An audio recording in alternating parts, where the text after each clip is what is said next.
नमस्कार, कैथल खबर से मैं Vikram Yadav. Kaithal rice Miller association की एक अहम बैठक हुई है जिसमें सचिन मित्तल को लगातार चौथी बार कैथल जिले का प्रधान नियुक्त किया गया है। तो सचिन मित्तल जी हमारे साथ मौजूद हैं, तो जानेंगे उनसे कि किस तरह जो राइस मिलर एसोसिएशन की चुनाव प्रक्रिया है, क्या कुछ चुनाव रहता है, किस तरह से इनका चुनाव होता है, और आपको बता दें कि चौथी बार जो ये प्रधान नियुक्त किए गए हैं तो क्या कुछ इनकी प्राथमिकताएँ रहेंगी। जी सचिन जी, स्वागत है जी। नमस्कार सभी पत्रकार भाइयों का, छायाकार भाइयों का मैं धन्यवाद करता हूं,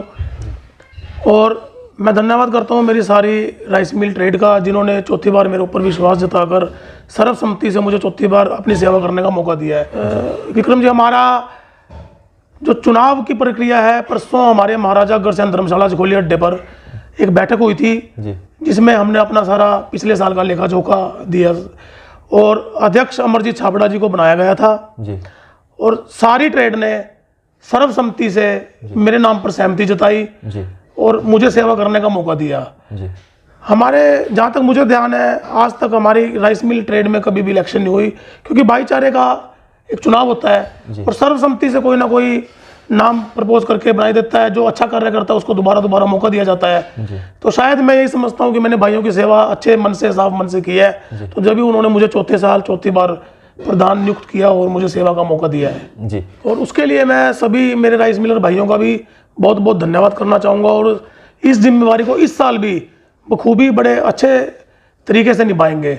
ताकि मेरी राइस मिल ट्रेड का काम अच्छे सुचारू रूप से चल सके जी। सचिन जी, जैसे धान का सीजन आने वाला है, कैथल में बहुत बड़ा सीजन धान का होता है, तो क्या कुछ दिक्कतें, क्या कुछ परेशानियां राइस मिलरों को धान के सीजन से पहले आती हैं, और किस तरह से आप उनका सोल्यूशन जो करवाते हैं? हमारे जब धान आना शुरू हो जाता है, सबसे पहले तो पीआर धान का सीज़न एक ऐसा है जो फसल 3 महीने में आनी चाहिए, वो 1 महीने में आ जाती है जी। क्योंकि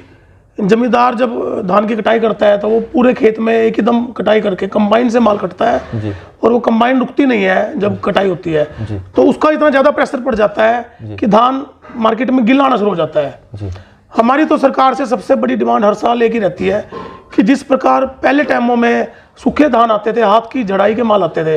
अब सारा काम मशीनों से होता है। तो हम सरकार से कई सालों से ये डिमांड रख रहे हैं कि हमारा जो सरकार यील्ड हमारे से 67 किलो लेती है उसको कम करके 62 या 63 किलो की जाए, ताकि हम सरकार का चावल देने में सही तरीके से समर्थ रहें। और ब्रोकन की मात्रा भी पहले जो 20 या 25 होती थी, अब वो 40-45 हो गई है बढ़कर, क्योंकि सभी को पता है मशीनों से हार्वेस्टिंग कटाई होती है, मशीनों से हार्वेस्टिंग होती है, तो उसमें 7-8%, 10% ब्रोकन तो पीछे से आता है, बाकी मशीनों में बन जाता है। हाइब्रिड बीज लगते हैं आजकल, सारी धान हाइब्रिड बीज लगते हैं, हाइब्रिड में ब्रोकन की मात्रा ज़्यादा होती है। तो सरकार से हम 35% ब्रोकन की डिमांड लगातार 3-4 वर्षों से करते आ रहे हैं जी। इसके अलावा कुछ छोटी मोटी डिमांडें हमारी सरकार से हमने पिछले साल भी रखी थी, 15-16 डिमांडें हमने रखी थी, जो सरकार ने हमारी उसमें से कुछ डिमांडें पूरी कर दी थी जी। और सीएम साहब ने हमें हरियाणा स्टेट की तरफ से 15 रुपये क्विंटल का बोनस भी दिया है, जो कि हमारी कैथल की ट्रेड की और अमरजीत छाबड़ा जी के प्रयत्नों से संभव हो पाया है। और राइस मिल की हिस्ट्री में आज तक कभी किसी ने बोनस नहीं लिया था, जो पिछले हम 2 साल से ले रहे हैं जी। 15 रुपये क्विंटल हमें सीएम साहब ने बोनस देना, उसके लिए हम सरकार का बहुत बहुत धन्यवाद करते हैं। और बाकी जो हमारी मेन डिमांडें हैं, यील्ड कम करने की, ब्रोकन ज़्यादा करने की, और सरकार से वो भी हाथ जोड़कर रिक्वेस्ट है कि उनको मान लिया जाए। बेशक सरकार को कमेटी बिठाकर इसको फिजिकल रूप से मार्केट से धान खरीद के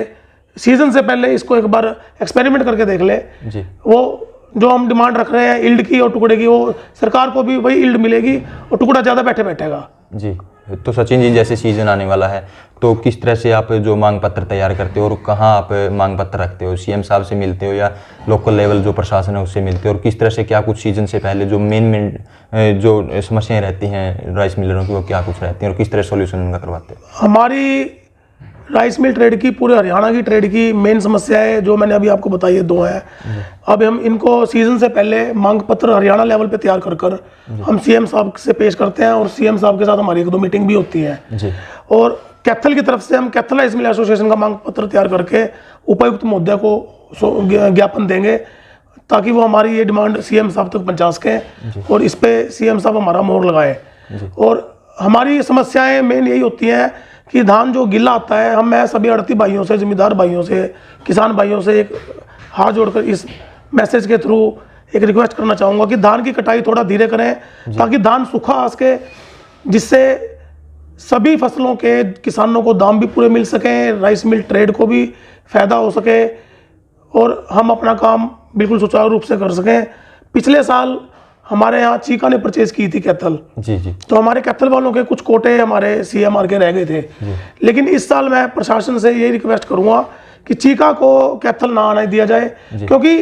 अब की बार हमारे कैथल में भी 7-8 मिलर काम करने वाले ज़्यादा हैं, और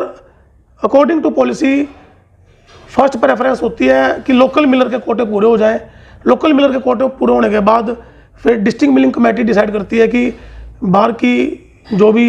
चीका की या अम्बाला की या करनाल की ट्रेड को लोकल स्टेशन पे परचेज करने का ऑर्डर दिया जाए या ना दिया जाए। तो जब तक हमारे कोटे ना पूरे हों, तो प्रशासन से यही हाथ जोड़कर रिक्वेस्ट है कि भाई किसी भी दूसरी ट्रेड को कैथल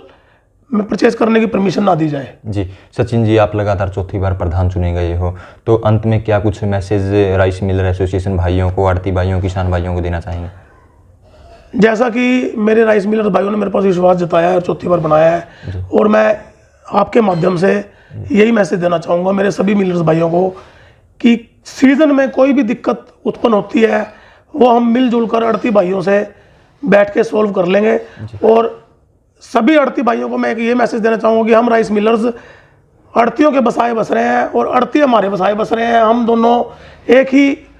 चोली दामन का साथ है हमारा, बिल्कुल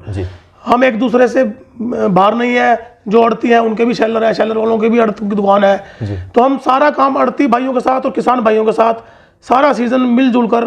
अच्छे तरीके से परचेज का सिस्टम कार्य संपूर्ण करेंगे, ताकि किसी भी किसान भाई को, आड़ती भाई को या राइस मिलर को कोई या प्रशासन को भी कोई दिक्कत ना आए।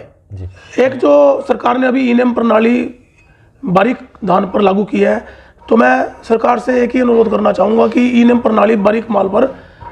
ना लगाई जाए, ई-नेम प्रथा बारीक माल पर ना रखी जाए, क्योंकि सीजन पीआर का और बारीक का एकत्रित एक साथ चलता है, और किसी के पास भी इतने साधन संपन्न नहीं है कि वो साथ ही तो ऑनलाइन पीआर के गेट पास कटवाएं और साथ ही ऑनलाइन बारीक माल के गेट पास कटवाएं, क्योंकि रश इतना ज़्यादा हो जाता है कि पीआर का ही ऑनलाइन गेट पास कटवाना बड़ा मुश्किल है। तो मैं सरकार से हाथ जोड़कर ये विनम्र रिक्वेस्ट करूँगा, क्योंकि 10 तारीख को सभी आड़ती भाई मीटिंग लेकर हड़ताल पर जाने वाले हैं, और उससे पहले मैं सरकार से अनुरोध करूंगा कि मेरा मैसेज अगर सरकार तक पहुंच जाए कि ई-नेम प्रणाली बारीक माल से खत्म कर दी जाए। तो ये थे हमारे साथ राइस मिलर एसोसिएशन के जिला प्रधान सचिन मित्तल जी, जिनसे हमने बातचीत भी की, और इन्होंने आपको बता दें कि चौथी बार ये प्रधान चुने गए हैं, और इन्होंने राइस मिलर एसोसिएशन को, आड़तियों को और जो प्रशासन को कहीं ना कहीं विश्वास भी दिलाया है कि उनके जो उनकी समस्याओं को ध्यान में रखते हुए प्रशासन भी उनका साथ देगा, और ये सभी राइस मिलर या आड़तियों को साथ लेकर चलेंगे। तो इस वीडियो को ज़्यादा से ज़्यादा शेयर करें, लाइक करें, कमेंट करें, ताकि ज़्यादा से ज़्यादा लोगों तक ये मैसेज पहुँच सके।